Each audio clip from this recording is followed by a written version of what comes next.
عمر چھوٹی مگر تھے ارادے بڑے، عمر چھوٹی مگر تھے ارادے بڑے، جا ملا تو شہیدوں میں ہے لاڈلے، عمر چھوٹی مگر تھے ارادے بڑے، شوق تجھ کو شہادت کا تھا شہر یار، نام پایا یہاں آج جا کر ملے، شوق تجھ کو شہادت کا تھا شہر یار، نام پایا یہاں آج جا کر ملے، جس کی خوشبو سے مہکے چمن در چمن، پھول تیری وفاؤں کے ہیں وہ کھلے، عمر چھوٹی مگر تھے ارادے بڑے، جا ملا تو شہیدوں میں ہے لاڈلے، عمر چھوٹی مگر تھے ارادے بڑے، ذکر تیرا ہوا خوب خطبے میں جب، پیارے آقا نے تیرے وہاں خط پڑھے، ذکر تیرا ہوا خوب خطبے میں جب، پیارے آقا نے تیرے وہاں خط پڑھے، نام تیرا لیا پیارے آقا نے جب، بڑھ گئے تیرے جیسوں کے پھر حوصلے، عمر چھوٹی مگر تھے ارادے بڑے، جا ملا تو شہیدوں میں ہے لاڈلے، عمر چھوٹی مگر تھے ارادے بڑے، تیرے نقشے قدم پر چلیں گے سدا، تیرے ہم جولیوں نے بھی وعدے کیے،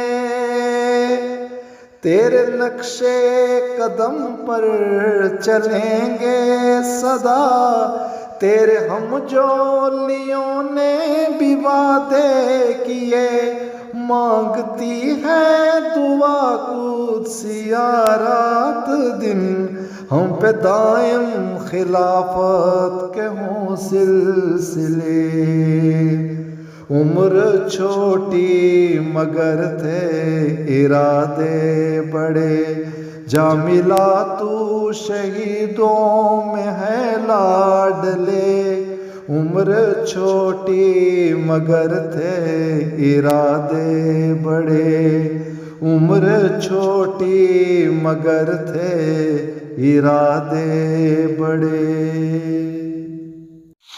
اس وقت میں کچھ مرحومین کا ذکر کروں گا اور جنازہ پڑھاؤں گا نماز کے بعد۔ پہلا تو ذکر ہے عزیزم شہر یار رکین کا، جو جناب محمد عبداللہ وہاب صاحب بنگلہ دیش کے بیٹے تھے۔ جب حکومت معزول ہو گئی تو ملک میں انتشار پھیل گیا اور مخالفین احمدیت نے بھی اس کا فائدہ اٹھاتے ہوئے احمد نگر جماعت پر حملہ کر دیا۔ پہلے بھی یہاں حملہ ہو چکا ہے۔ مخالفین احمدیوں کے گھر جلاتے جا رہے تھے اور مسجد میں آگ لگا کر جامعہ اور جلسہ گاہ کی طرف آئے۔ وہ اگرچہ جامعہ میں گھسنے میں کامیاب نہ ہو سکے، لیکن جلسہ گاہ کے پیچھے کی طرف سے آ کر جلسے کی حفاظت کے لیے وہاں ڈیوٹی پر موجود خدام کو گھیر لیا اور ان پر وار کرتے رہے۔ اسی دوران عزیزم شہر یار کے سر پر شدید چوٹ آئی، جس کی وجہ سے 3 مہینوں کے علاج کے بعد آخر 8 نومبر کو 16 سال کی عمر میں اس کی وفات ہو گئی۔ انا للہ و انا الیہ راجعون۔ اور اس طرح یہ شہادت کا مقام پا گیا۔ مرحوم خود بھی جماعت کا کام کرنے والے تھے۔ اطہار الاحمدیہ احمد نگر کی مجلس عاملہ میں بطور سیکرٹری مال خدمت کر رہے تھے۔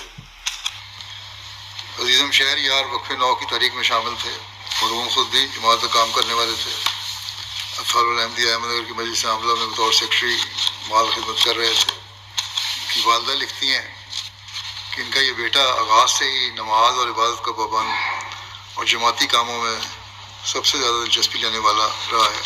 خدا الاحمدیہ کے قائد احمد نگر کے ہیں. نجم ثاقب صاحب کہتے ہیں کہ قبل ازیں گزشتہ سال مارچ 2023 کو جلسے کے دوران ہونے والے حملوں کے نتیجے میں انجینئر زاہد حسین حسن صاحب شہید ہوئے تھے اور میں نے یہاں ان کا جنازہ غائب پڑھایا تھا تو خطبے میں ان کا ذکر بھی کیا تھا. تو کہتے ہیں کہ ہم سب ڈیوٹی پر ناشتہ کرتے ہوئے خطبہ سن رہے تھے تو اس موقع پر عزیزم شہر یار رکین نے کہا کہ آج اگر میں شہید ہوتا تو میرا بھی ذکر ہو رہا ہوتا.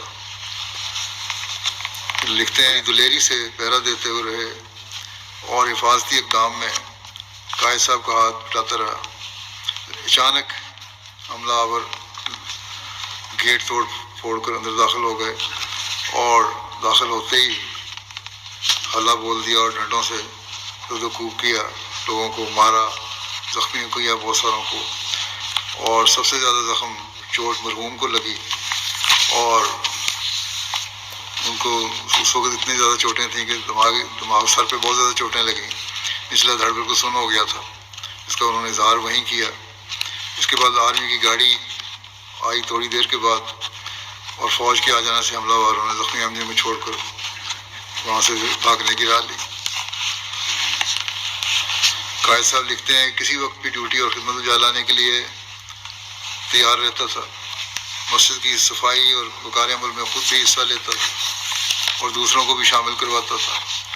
فجر اور تہجد کی نماز پر لوگوں کو جگانے کا فریضہ ادا کرتا تھا.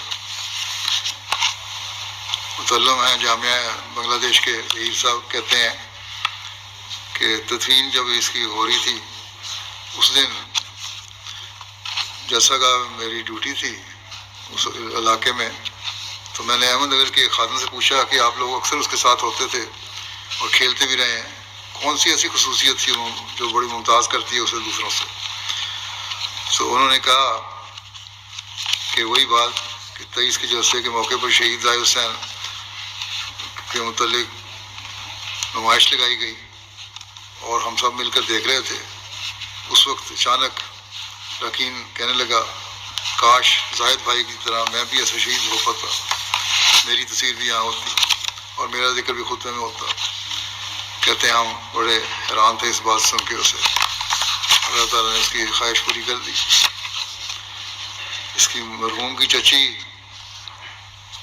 رینت فوزیہ کہتی ہیں سب سے چھوٹا تھا ہم اپنے بھائیوں میں، سب کی بات مانتا، سب کے کام کر دیتا تھا اور حملے کے دن جب گھر سے جا رہا تھا اس وقت کہہ رہا تھا کہ مسجد کی حفاظت کرنی ہے، اگر کامیاب نہ ہو سکا تو شہید ہو جاؤں گا. ہمارا شہید مرحوم نے بڑوں کے لیے بھی ایک مثال قائم کر دی ہے قربانی کی. اللہ تعالیٰ اس کے درجات بلند فرمائے اور والدین اور لوائقین کو صبر و حوصلہ عطا فرمائے.